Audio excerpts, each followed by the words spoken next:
A passagem de hoje é Marcos 9, versículos 30 a 37. Vamos ler juntos. E, tendo partido dali, caminharam pela Galileia, e não queria que alguém o soubesse, porque ensinava aos seus discípulos e lhes dizia: O Filho do Homem será entregue nas mãos dos homens, e matá-lo-ão. E morto, ele ressuscitará ao terceiro dia. Mas eles não entendiam esta palavra, e receavam interrogá-lo. E chegou a Cafarnaum, e, entrando em casa, perguntou-lhes: Que estáveis vós discutindo pelo caminho? Mas eles calaram-se, porque pelo caminho tinham disputado entre si qual era o maior.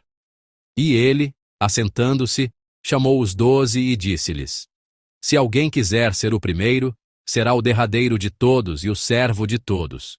E, lançando mão de uma criança, pô-la no meio deles e, tomando-a nos seus braços, disse-lhes: Qualquer que receber uma destas crianças em meu nome, a mim me recebe.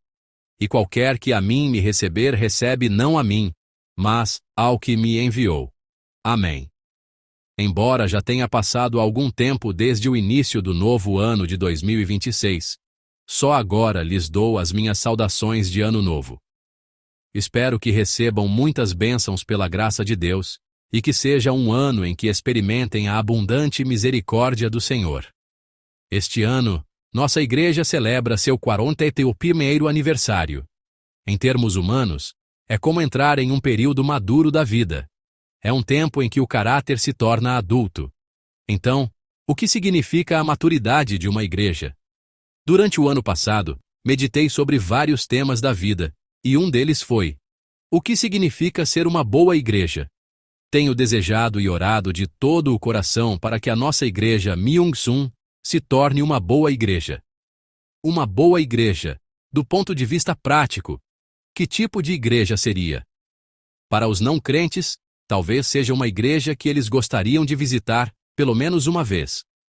E para nós, que cremos em Jesus, creio que uma boa igreja é aquela para a qual queremos ir, e ir de novo, e quando vamos, queremos ficar. Sendo assim, a nossa igreja Myung-Sung é uma boa igreja? Em agosto passado, meu filho mais velho, depois de viver 17 anos nos Estados Unidos, voltou para a Coreia. Ele veio por causa de um emprego em uma empresa coreana, e na época, os interesses dos meus filhos eram 3: a escola, a casa e a igreja. A escola e a casa não foram tão difíceis de encontrar, mas o mais difícil foi decidir a igreja. Levou 3 meses. Levamos 3 meses para encontrar uma boa igreja, uma igreja onde nossa família pudesse se adaptar bem. Antigamente, eu via membros se registrarem em nossa igreja dizendo que visitaram várias outras antes de vir para a Myung-Sung. Ou recebia ligações de pessoas que se mudaram da nossa igreja para outros lugares. Pastor, ainda não consegui encontrar uma igreja. Para onde devo ir? Por favor, me indique uma. Eu via essas pessoas com frequência, mas na época, pensava que era apenas uma formalidade. Por isso, sempre lhes dizia para não procurarem uma boa igreja, mas para fazerem da igreja onde estão uma boa igreja. No entanto, percebi que essa não era uma resposta com a qual eles pudessem se identificar. Como vocês também devem sentir, esta é a realidade da igreja hoje. O que vocês devem fazer? Várias alternativas são propostas para construir uma boa igreja, mas o cerne da questão são as pessoas, porque boas pessoas fazem uma boa igreja. Na verdade, construir uma boa igreja é também o desejo ardente do nosso Senhor, que estabeleceu a igreja nesta terra. Foi para isso que o Senhor nos empregou por sua graça. Hoje lemos uma longa passagem das Escrituras, e nela há 1 ou 2 dicas sobre como ser uma boa igreja. Jesus proferiu essas palavras quando estava concluindo seu ministério na Galileia, no final de sua vida pública, cerca de 1 ou 2 meses antes de ser crucificado. Nessa época, havia algo na mente de nosso Jesus. Era o próximo passo. Após cumprir a crucificação e a ressurreição, o Senhor estava interessado no passo seguinte, ou seja, na comunidade da igreja que seria estabelecida por seus discípulos. O interesse do Senhor por esse assunto aparece muitas vezes nos evangelhos.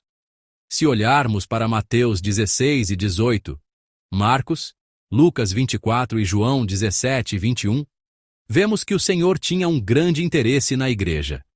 Ultimamente, ao ler a Bíblia, especialmente os evangelhos, há algo que só agora começo a ver. Antes eu via os evangelhos pela perspectiva do evangelho. Mas, ao lê-los hoje, o que vejo é que todas as palavras dos evangelhos são sobre como ser uma boa igreja e um bom santo. Se eu tivesse outra oportunidade ministerial, se pudesse pastorear novamente, gostaria de meditar nos evangelhos sob essa perspectiva. Pensei que, se escrevesse uma tese, poderia ser sobre o tema de uma boa igreja e de ser um bom santo, conforme visto nos evangelhos. De fato, olhem novamente para os evangelhos com este tema em mente. Tenho certeza de que sentirão o coração de Jesus por toda parte. Gostaria que pensássemos juntos sobre as duas dicas que o Senhor nos deu nesta passagem para nos tornarmos uma boa igreja.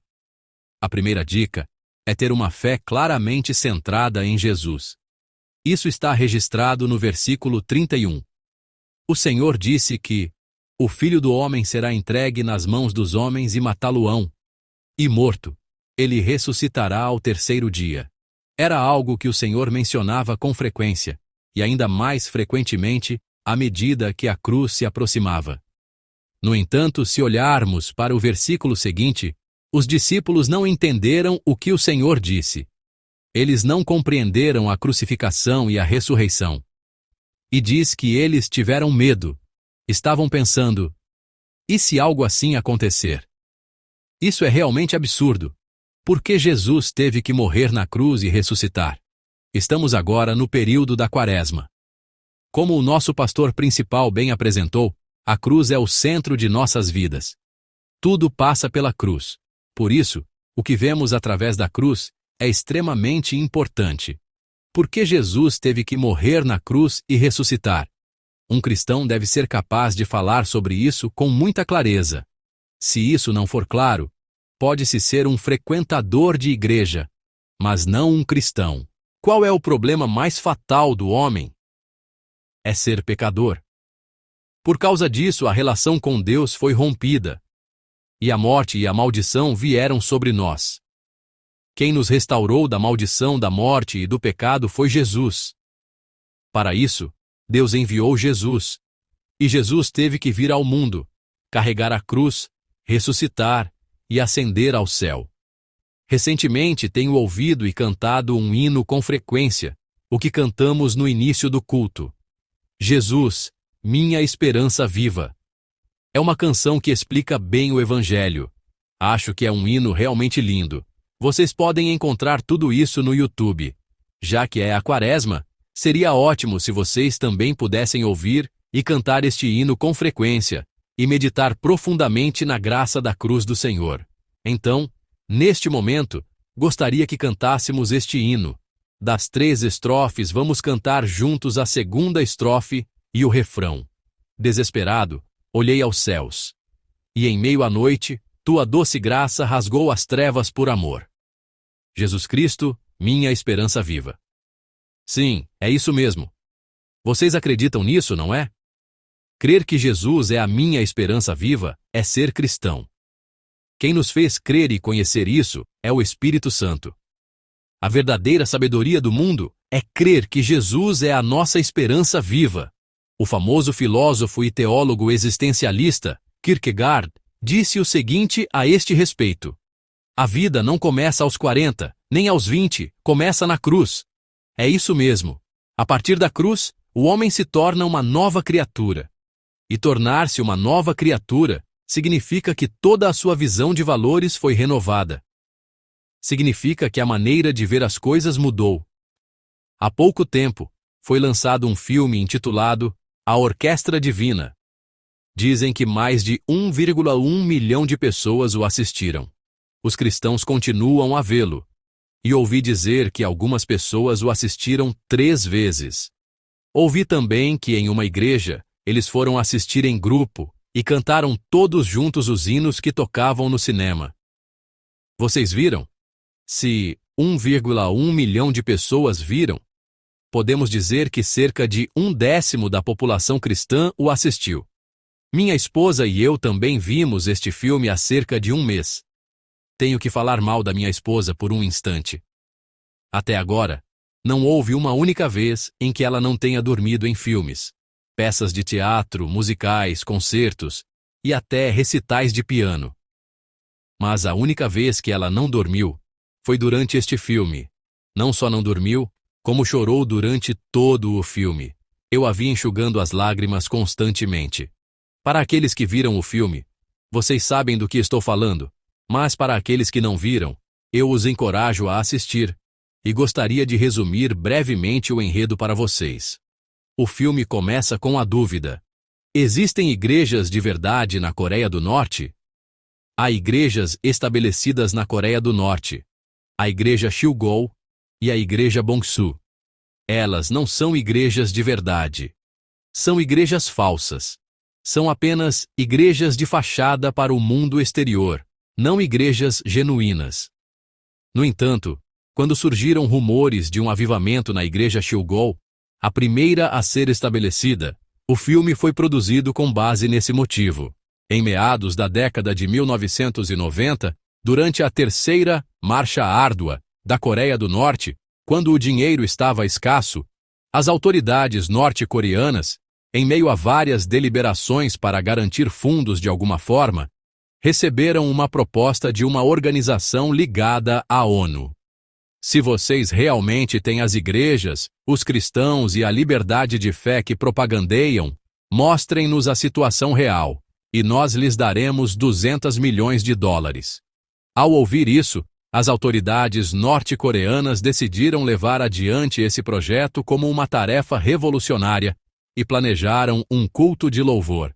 Eles recrutaram pessoas adequadas para isso, e por uma feliz coincidência, membros de igrejas clandestinas foram selecionados, e oficiais e soldados do Departamento de Segurança do Estado foram mobilizados para a tarefa. A equipe de louvor assim formada foi chamada de a Orquestra Divina. Não parece extraordinário? E a Orquestra Divina, para realmente realizar um culto, começou a treinar, ensaiando falsamente o culto, a oração, o louvor, tudo. Durante o longo treinamento, dizem que alguns dos oficiais do Departamento de Segurança do Estado se converteram de verdade. Finalmente, a data da apresentação foi marcada, e todos estavam cheios de expectativa. Mas as autoridades do Departamento de Segurança do Estado tinham um plano de fuzilar todos os cristãos mobilizados após o término do culto. No entanto, um oficial convertido do Departamento de Segurança do Estado contou essa notícia aos cristãos mobilizados. Então, em vez de sentirem medo, os cristãos decidiram realizar o último culto de suas vidas e se tornarem mártires. E a caminho do local de treinamento para a igreja, o oficial do Departamento de Segurança do Estado contou-lhes tudo e os ajudou a escapar para a China. E eles próprios foram fuzilados em seu lugar. Esta é a história de todo o filme. Ao assistir a este filme, pensei sobre o que é a verdadeira vida cristã. Pensei se a minha fé não teria melhorado muito. Aqueles que viram o filme 3 vezes, talvez por causa dessa emoção, sentiram remorso por não terem vivido sua fé corretamente e ao mesmo tempo pensaram: eu realmente preciso viver minha fé bem. Se uma situação como essa me acontecesse, eu realmente poderia tomar tal decisão? Acho que foi por isso que eles assistiram ao filme repetidamente. Mas vejam, se olharem para o versículo 32 de hoje, a atitude dos discípulos ali registrada não era assim. Eles seguiram o Senhor por 3 anos, mas não entendiam a cruz. Não conheciam a ressurreição. E temiam que algo acontecesse com o Senhor. Que imagem imatura dos discípulos, não é? Está muito longe da orquestra divina. E quanto a nós? Nós realmente cultuamos com fervor, oramos muito, participamos de vários programas, fazemos discipulado, participamos do I Worship e vivemos nossa fé com tanto zelo, Mas podemos realmente confessar e dizer: eu sou a orquestra divina? Uma boa igreja não acontece por acaso. Na base de uma boa igreja estão membros de boa fé. Membros de boa fé são pessoas que estão firmemente estabelecidas em uma fé centrada em Jesus. Pessoas cujos valores de vida foram transformados por Cristo. O Senhor abençoará uma igreja assim. A segunda dica para se tornar uma boa igreja é tornar-se o último de todos e o servo de todos. Isso é extremamente importante para se tornar uma boa igreja. Uma pessoa cujos valores mudaram por crer em Jesus não pode viver de outra forma.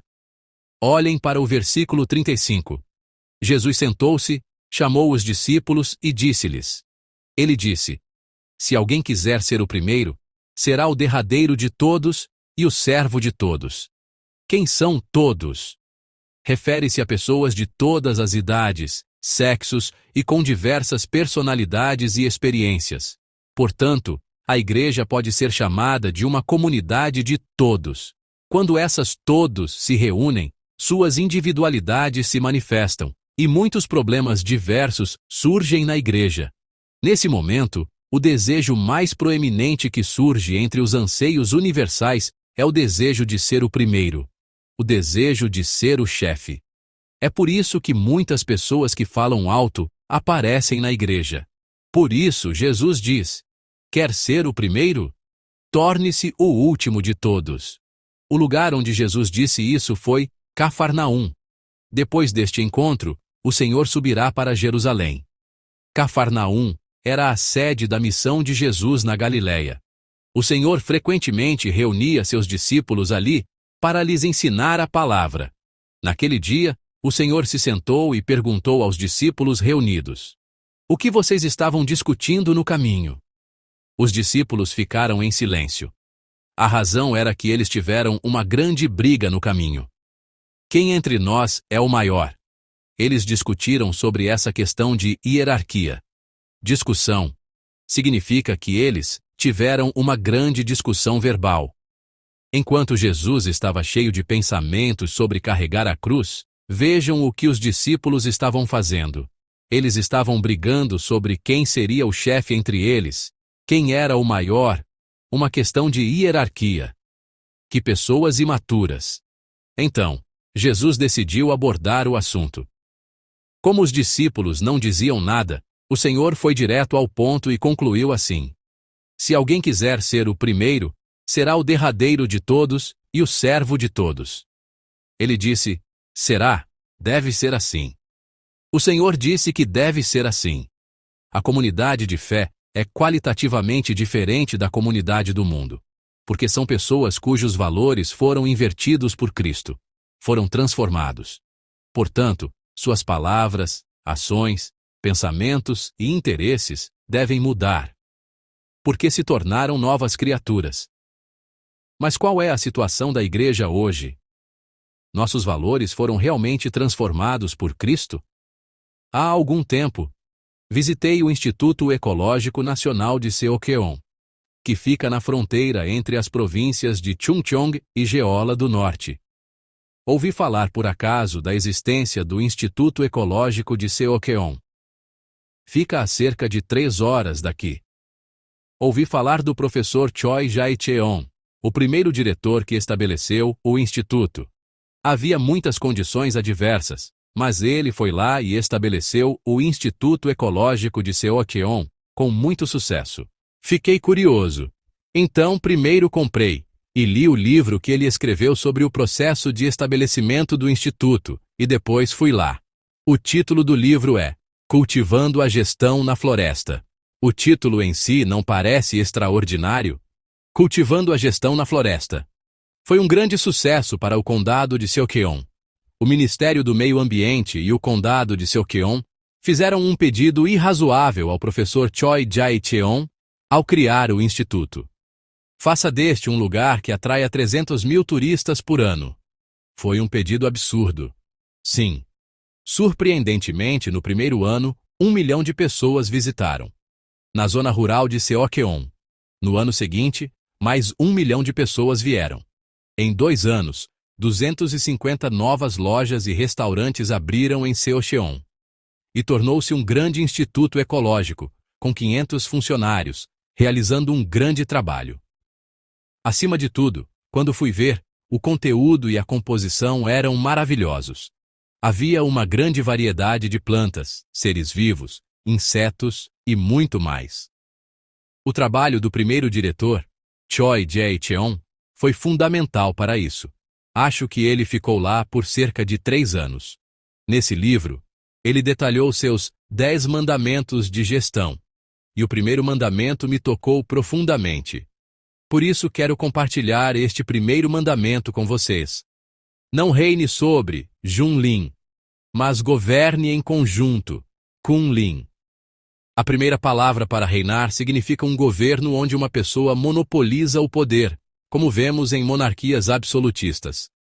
Vejam o caractere para a segunda palavra, reinar. A verdadeira governança não é um show solo, mas o líder e os seguidores, os que têm e os que não têm, os que sabem muito, os poderosos, os fracos, os oficiais da igreja e os membros comuns, todos se unindo para formar, governar e edificar a comunidade. Esse é o significado. Não é toda pessoa que deseja uma comunidade assim? Toda pessoa quer obter autoridade. Todos têm o desejo de ser reconhecidos pelos outros. Existem 2 caminhos para obter autoridade. Um é a autoridade que se toma ao se exibir, e o outro é a autoridade que se ganha quando os outros o apoiam de coração. Essas 2 autoridades são a mesma autoridade, mas há uma diferença qualitativa. A autoridade que se toma por si mesmo parece carismática e grandiosa, mas se não for assim, ela desaparecerá como fumaça. Claro, nem todas as organizações são iguais, mas para que uma comunidade, seja uma família, uma empresa, uma igreja ou uma nação, se torne adequada e madura, não é o reinar de um monarca, mas o governar em conjunto, usando o caractere de grupo, que é abençoado. Por isso Jesus diz hoje, quer ser o primeiro? Torne-se o último de todos e o servo de todos. E então, imediatamente, Jesus pegou uma criança, colocou-a no meio deles, abraçou-a e disse aos seus discípulos. Ele disse, qualquer que receber uma destas crianças em meu nome a mim, me recebe. E qualquer que a mim me receber, recebe não a mim, mas ao que me enviou. A palavra receber é muito enfatizada. Ele fala continuamente sobre receber. Receber uma criança, receber Jesus, receber a Deus. Ele fala continuamente sobre receber. O que é o verdadeiro receber? Todos nós sentimos muito bem quando estamos sendo verdadeiramente recebidos. E uma recepção fingida também é rapidamente descoberta. Todos sabem. Porque tudo já é revelado em palavras e ações. O que é receber? É uma atitude de acolher as pessoas com amor e valorizá-las. Podemos ver isso na maneira como Jesus recebeu a criança. Como Jesus recebeu a criança? Ele pegou uma criança, colocou-a no meio e a abraçou. Vocês sabem, há 2000 anos, na sociedade antiga, era comum não dar muita importância às crianças. O Senhor não fez isso. Na minha opinião, como vocês acham que o Senhor trouxe a criança? Na minha opinião, foi assim. Jesus foi pessoalmente até a criança, explicou a situação para a criança e seus pais, pegou a mão da criança e a levou até onde estavam os discípulos.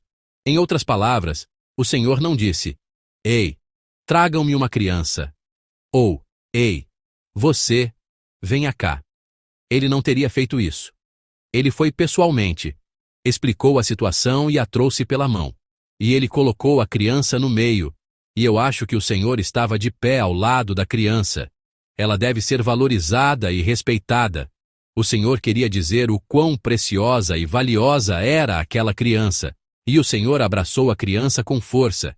Ele a abraçou com força. Seria uma expressão de amor, certo? Significaria, eu te valorizo e te abençoo, certo? As pessoas ali, os discípulos, ao verem essa cena, teriam visto o calor e o coração sincero do Senhor para com as pessoas em sua maneira de tratar uma criança.